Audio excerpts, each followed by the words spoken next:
Welcome to The Explainer. Okay, today we are diving into a really fascinating theory, one that claims to connect the very beginning of human history, the fall of an ancient city, and our own not-so-distant future. And it does it all with a single repeating number. So just think about that for a second. The dawn of man, a major historical catastrophe, and our future. How could they possibly be linked? Well, according to the idea we're exploring today, these aren't separate, random events at all. No, they're actually perfectly spaced points on a hidden timeline, almost like an architectural blueprint for history itself. And the connecting thread, the key that supposedly unlocks this entire structure, is this number, 70. Now, the theory we're looking at says this is absolutely not a coincidence. It's a deliberate pulse, like a cosmic rhythm, or even a kind of fingerprint left on the fabric of time. So where does this all begin? Well, for that, we have to go all the way back. All the way to the very start, to what this source material calls the origin point of the entire timeline, Adam's first 70 years. According to this chronology, Adam's first 70 years weren't years like you and I experience them. He's described as existing in a state called Ionian life. It's basically a kind of timelessness in what's called a body of light, totally free from decay or entropy. You can almost think of it as existing in a different dimension before the clock of our world even started ticking. Now, this is where it gets really interesting. The theory frames the fall in a very specific way. In 3855 BC, Adam is said to have fallen into linear time.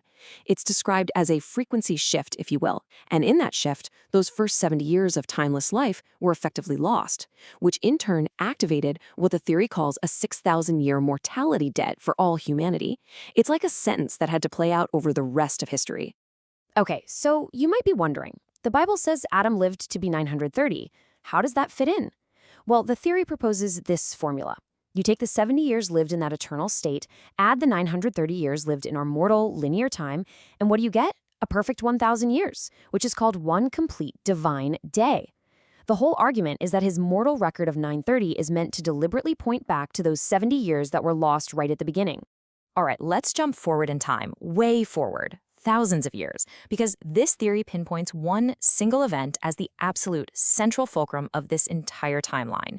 The destruction of Jerusalem in 70 AD.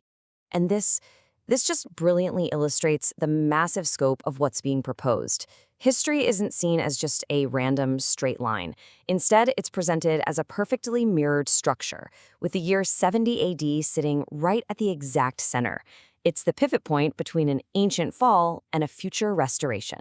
So here's the crucial point. In this framework, 70 AD wasn't some random tragedy.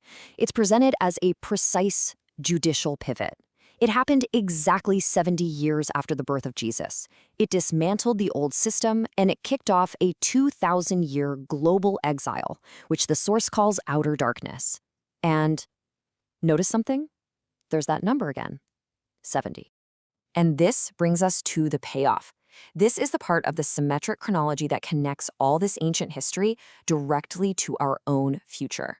So how does the theory frame the next 2,000 years from 70 AD onward? Well, it points to prophecies like this one from Hosea. The 2 days are interpreted as 2 millennia, a long period where Israel would be torn, yes, but ultimately preserved for a revival right at the very end. And here it is. This is the core symmetry in action. It's really something to see it laid out like this. The events of a future 2070 AD are presented as the perfect restorative mirror image of what happened in 70 AD. A scattering is met with a gathering. An exile expires. And most importantly for this whole theory, the 70 years that Adam supposedly lost are symbolically found and restored. All right, so let's zoom out one last time and just take in the full architectural plan that this theory presents when you put all these pieces together. So here's the master chronology. You can see all the key markers we've talked about: the fall, the pivotal destruction in 70 AD, and that mirrored restoration in 2070 AD. But hang on, notice that final date, 2075 AD. The theory argues this is the 120th Jubilee, a huge biblical cycle of release and restoration, and it marks the final complete end of that whole 6,000-year sentence.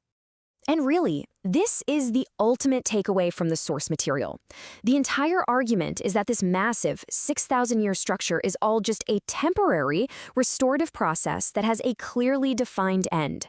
That 7-year pulse we've been following is presented as the proof that history isn't random, it's a closed loop designed for a symmetric and total reconciliation. So that's the theory of symmetric chronology in a nutshell. And it really does leave you with a pretty big question, doesn't it? Is all of history just one random event after another? Or could it actually be a perfectly designed blueprint, unfolding according to a hidden mathematical pulse this whole time? It's definitely something to think about.